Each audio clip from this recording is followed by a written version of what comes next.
السلام علیکم۔ آج جمعہ ہے، جنوری کی 5 تاریخ۔ پاکستان میں عصر شام کے 7، بھارت میں 7:30 اور یہاں ہمارے اسٹوڈیوز کی گھڑیوں میں صبح کے 9 بج رہے ہیں۔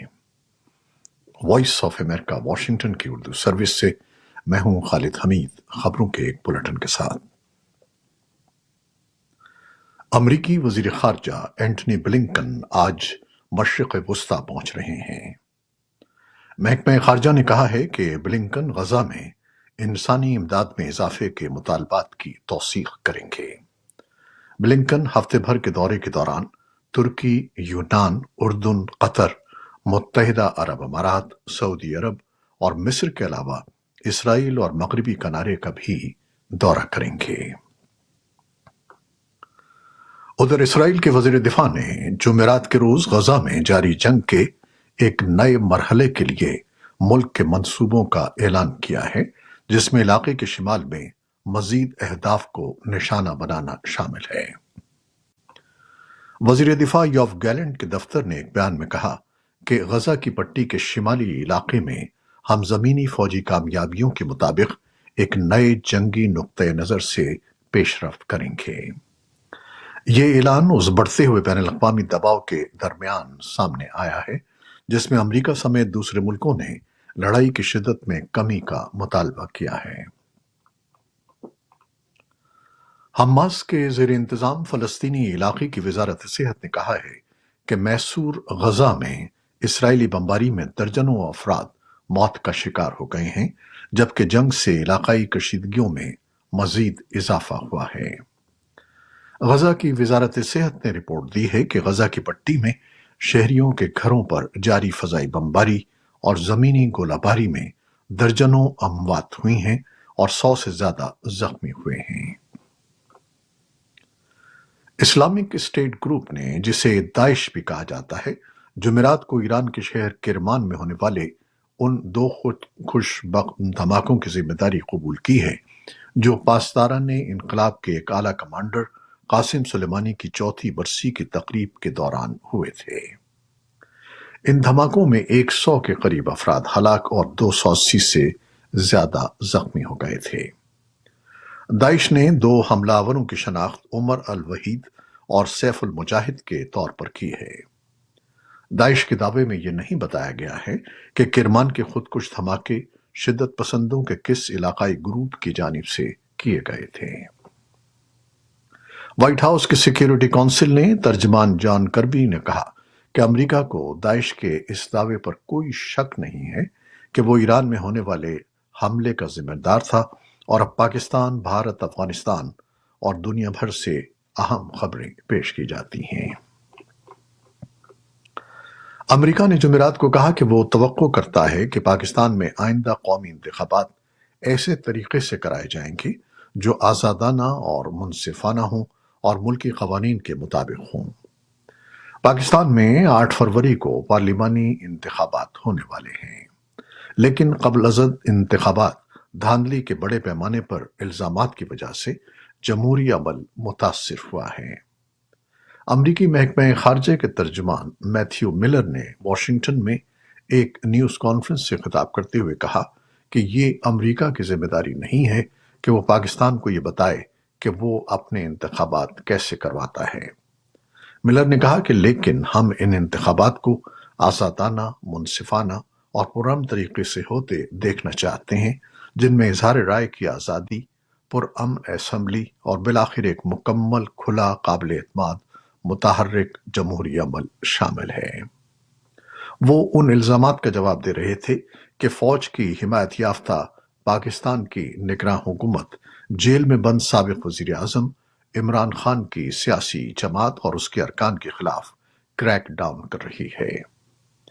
عمران خان نے جمعرات کو جیل سے جریدے اکنامکس میں لکھا کہ ان کی پاکستان تحریک انصاف یا پی ٹی آئی کو غیر منصفانہ طور پر ختم کیا جا رہا ہے۔ پاکستان کی پارلیمان کے ایوان بالا سینٹ نے آئندہ برس 8 فروری کو شیڈول عام انتخابات ملتوی کرانے کی قرارداد کثرت رائے سے منظور کر لی ہے۔ قرارداد میں کہا گیا ہے کہ جنوری اور فروری میں بلوچستان کے کئی علاقوں میں موسم سخت ہوتا ہے۔ اس کے علاوہ ملک میں دہشت گردی ہو رہی ہے۔ مولانا فضل الرحمان اور محسن داوڑ پر حملے ہوئے ہیں اور کئی رہنماؤں کو دھمکیاں مل رہی ہیں۔ سینٹ وفاق کے حقوق کا ضامن ہے، الیکشن شیڈول کو ملتوی کیا جائے۔ کچھ ارکان کی جانب سے اس قرارداد کی مخالفت بھی کی گئی۔ سپریم کورٹ آف پاکستان نے تاحیات نااہلی کیس میں متعلقہ فریقوں کے دلائل سننے کے بعد فیصلہ محفوظ کر لیا ہے۔ چیف جسٹس قاضی فائز عیسیٰ کا کہنا ہے کہ جلد مختصر فیصلہ سنانے کی کوشش کریں گے۔ اس کیس سے متعلق عدالتی کارروائی سپریم کورٹ کی ویب سائٹ پر براہ راست دکھائی جا رہی ہے۔ ملک کے کئی ٹی وی چینلز بھی اس عدالتی کارروائی کو نشر کر رہے ہیں۔ پاکستان کے ایک سینئر سیاستدان اور سابق وزیر اعلیٰ خیبر پختونخوا سردار مہتاب احمد خان کہتے ہیں کہ مسلم لیگ نون کی فیصلہ سازی اب نواز شریف کے ہاتھ میں نہیں رہی، جس بنا پر سینئر پارٹی قائدین اور پرانے کارکنان جماعت سے دور ہو رہے ہیں۔ وائس آف امریکہ کو دیے گئے ایک خصوصی انٹرویو میں انہوں نے کہا کہ ووٹ کو عزت دو نواز شریف کے دل کی آواز ہے، لیکن جماعت کی نئی قیادت انہیں سمجھوتا کرنے پر مجبور کیے ہوئے ہے۔ اس انٹرویو کی تفصیل کے لیے ہمارے سوشل میڈیا پلیٹ فارم پر آئیے۔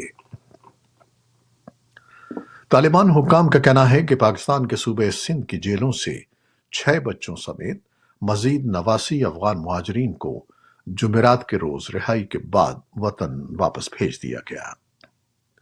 کراچی میں طالبان کے قونصل جنرل سید عبدالجبار تخاری نے اپنے ایکس پیج پر ایک ویڈیو پیغام میں کہا کہ صوبہ سندھ کی جیلوں میں اب بھی 279 افغان مہاجرین قید ہیں۔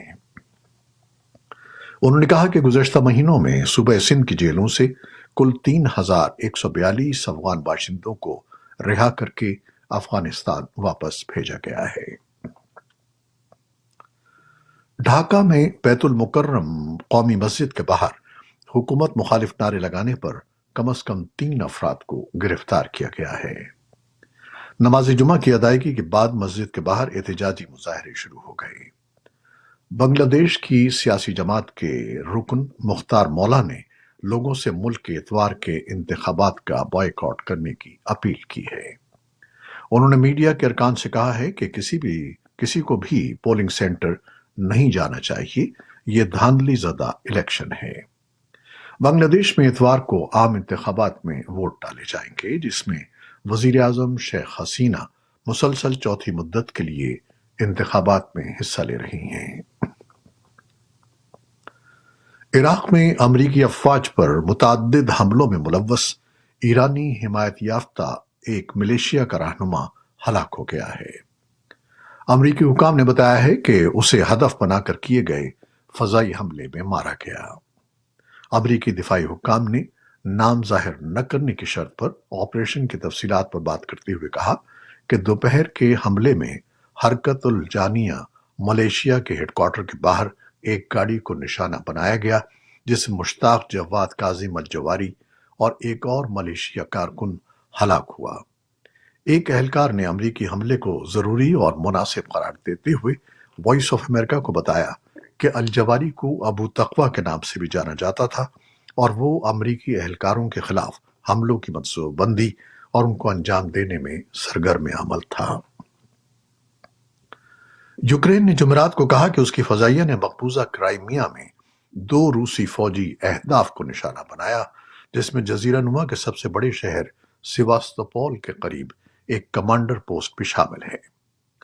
سیواستوپول میں ماسکو کی جانب سے تعینات گورنر میخائل رزاوژایف نے ٹیلی گرام پر لکھا کہ یہ حملہ حالیہ دنوں میں سب سے بڑا حملہ تھا۔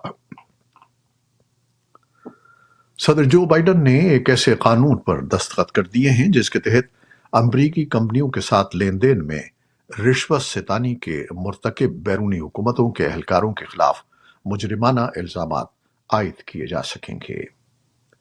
غیر ملکی بھتہ خوری کی روک تھام کے نام سے نافذ کیے گئے اس قانون کے مطابق امریکہ کے وفاقی استغاثہ کو یہ اختیار حاصل ہوگا کہ وہ غیر ملکی حکومتوں کے ایسے حکام کے خلاف مجرمانہ الزامات عائد کر سکیں جو امریکی کمپنیوں سے رشوت طلب کرتے ہیں یا ان کی جانب سے دی گئی رشوت قبول کرتے ہیں۔ نیا قانون 50 برس قبل نافذ کیے گئے فارن کرپٹ پریکٹسز ایکٹ کو زیادہ مؤثر بنائے گا۔ یہ تھی وہ خبریں جو فیس بک لائیو پر ہم نے آپ کے لیے پیش کی۔ ہماری ویب سائٹ، یوٹیوب اور پوڈ کاسٹ پر یہ بلیٹن آپ کے لیے پوسٹ کر دیا جاتا ہے۔ آپ ہمارے اس بلیٹن کو شیئر کرتے ہیں اور اپنے کمنٹس میں اپنی محبتوں کا اظہار کرتے ہیں، جس کے لیے ہم آپ کے بے حد ممنون ہیں۔ اپنی ان محبتوں کو جاری رکھیے گا۔